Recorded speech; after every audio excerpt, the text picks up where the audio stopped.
নমস্কার প্রিয় দর্শকবৃন্দ, সরকারি চাকরি পাওয়ার জন্য তোমার ভিডিও তোমার কাছে এসেছে। Mister exclusive Akash sir, MA BA PhD geography and history. এদের মধ্যে গুরুত্বপূর্ণ প্রশ্ন উত্তর। মুঘল সাম্রাজ্যের প্রতিষ্ঠাতা কে? বাবর। এই প্রশ্নগুলো পড়বে এবং এগুলো সরকারি চাকরির পরীক্ষা সাধারণত আসে এবং সেই পরীক্ষাগুলো SSC, banking, railway, insurance, WBSC, PS সমস্ত কিছু। পানিপথের প্রথম যুদ্ধ কবে হয়েছিল? 1526 খ্রিস্টাব্দে। দ্বিতীয় পানিপথের যুদ্ধ কারা লড়েছিল? আকবর ও Hemchandra Vikramaditya. East India company ভারতের ব্যবসার অনুমতি পায় কবে? 1600 খ্রিস্টাব্দে রানী এলিজাবেথ কর্তৃক চার্টার। আশা করি বোঝাতে পারলাম। খুবই গুরুত্বপূর্ণ প্রশ্নগুলো। এই প্রশ্নগুলো কিন্তু খুব ভালোভাবে করবে।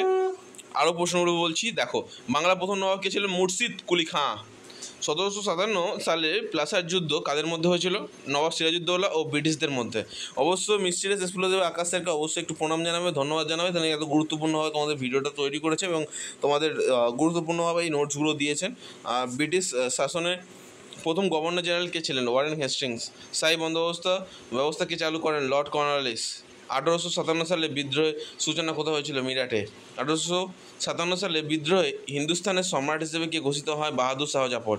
ভারতীয় জাতীয় কংগ্রেসের প্রতিষ্ঠাতা কে? 1885 খ্রিস্টাব্দে। কংগ্রেসের প্রথম সভাপতি কে ছিলেন? উমেশচন্দ্র ব্যানার্জি। বঙ্গভঙ্গ কবে হয়েছিল? 1905। বঙ্গভঙ্গের বিরোধিতায় কোন আন্দোলন শুরু হয়েছিল? স্বদেশী আন্দোলন। হোম রুল আন্দোলন কে শুরু করেছিল? বাল গঙ্গাধর তিলক ও অ্যানি বাসান্তে। এই গুরুত্বপূর্ণ প্রশ্নগুলো সরকারি চাকরির জন্য প্রিপারেশন নেওয়ার জন্য চ্যানেলটাকে সাবস্ক্রাইব করতে ভুলবে না, লাইক করতে ভুলবে না, বন্ধুদের শেয়ার করতে ভুলবে না, কারণ এই প্রশ্নগুলো ভবিষ্যতে তোমাদের জীবন পরিবর্তন করে চলেছে। জালিয়ানওয়ালা হত্যাকাণ্ড 13 এপ্রিল 1919। যে প্রশ্নগুলো রিপিটেড আছে মনে রাখবে, সেই প্রশ্নগুলো সাধারণত সরকারি চাকরি পরীক্ষায় বারবার আসে। অসহযোগ আন্দোলনের নেতৃত্ব কে দেন? মহাত্মা গান্ধী। নমক সত্যাগ্রহ কবে হয়েছিল? 1930 খ্রিস্টাব্দে। কুইট ইন্ডিয়া আন্দোলন কবে হয়েছিল? 1942 খ্রিস্টাব্দে। ভারতের প্রথম স্বাধীনতা দিবস উদযাপিত হয় কবে? 15 আগস্ট 1947। ভারত বিভাজনের সময় ভাইসরয় কে ছিলেন? Lord Mountbatten. গান্ধীজি হত্যাকারী কে ছিলেন? নাথুরাম গডসে। ভগৎ সিং ও রাজগুরু সুখদেব কবে ফাঁসি পেয়েছিলেন? 23 মার্চ 1931। সুভাষচন্দ্র বসুর নেতৃত্বাধীন আজাদ হিন্দ ফৌজের মূল স্লোগান কী ছিল? তুমি আমাকে রক্ত দাও, আমি তোমাকে স্বাধীনতা দেব।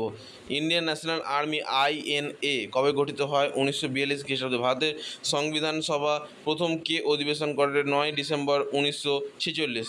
ভারতের প্রথম রাষ্ট্রপতি কে ছিলেন? ডক্টর রাজেন্দ্র প্রসাদ। ভারতের প্রথম প্রধানমন্ত্রী কে ছিলেন? জওহরলাল নেহরু। 1965 সালে ইন্দো পাক যুদ্ধের সময় ভারতের প্রধানমন্ত্রী কে ছিলেন? লাল বাহাদুর শাস্ত্রী। গ্রিন রেভলিউশনের জনক কে? MS স্বামীনাথন। ভারতের প্রথম মহিলা প্রধানমন্ত্রী কে ছিলেন? ইন্দিরা গান্ধী। 1971 সালে বাংলাদেশের মুক্তিযুদ্ধে ভারতের সেনাপ্রধান কে ছিলেন? General Sam Manekshaw.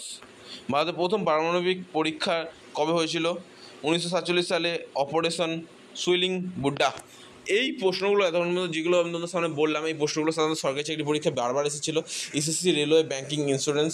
তোমরা চাইলে প্রশ্নগুলো সুন্দরভাবে স্ক্রিনশট তুলে নিতে পারো বা তোমাদের খাতায় লিখে নিতে পারো। এই প্রশ্নগুলো কিন্তু তোমাদের খুবই গুরুত্বপূর্ণ।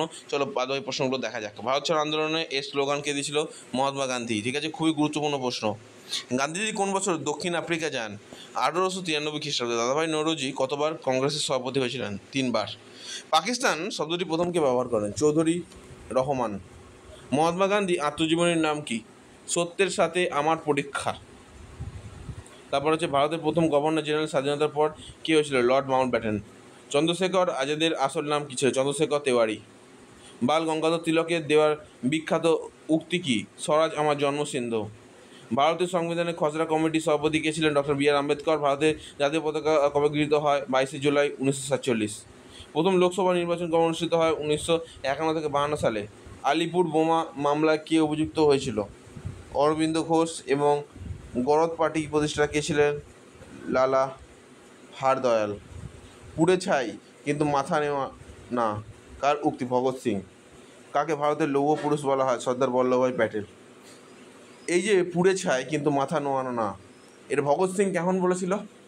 অবশ্যই গুরুত্বপূর্ণ স্বাধীনতা সংগ্রামের ক্ষেত্রে যখন ফাঁসির মঞ্চে পড়ছে তখন তাদের অফার দেওয়া হয়েছিল, তোমরা ভারতীয় বিপ্লবী হয়ে তোমার ভারতের সিগারেট আমাদের বলে দাও, কিন্তু না, ভগৎ সিং বলবে না বলেছিল। ভগৎ সিং বলেছিল আমি দেশকে আমি কখনো দেশের সাথে গদ্দারি করতে পারবো না, এটা আমার মা হয়, মায়ের সাথে কখনো ছেলে গাদ্দারি করতে পারে না। আশা করি বুঝতে পারলাম। দিল্লি দুর্গকে নির্মাণ করেছিল শাহজাহান। হরপ্পা সভ্যতার প্রথম বন্দর কী ছিল? লোথাল। এই প্রশ্নগুলো সরকারি প্রিপারেশনের জন্য খুবই গুরুত্বপূর্ণ। করে নিয়ে চলে যাও, পরীক্ষা খাতা পেয়ে যাবে। ধন্যবাদ।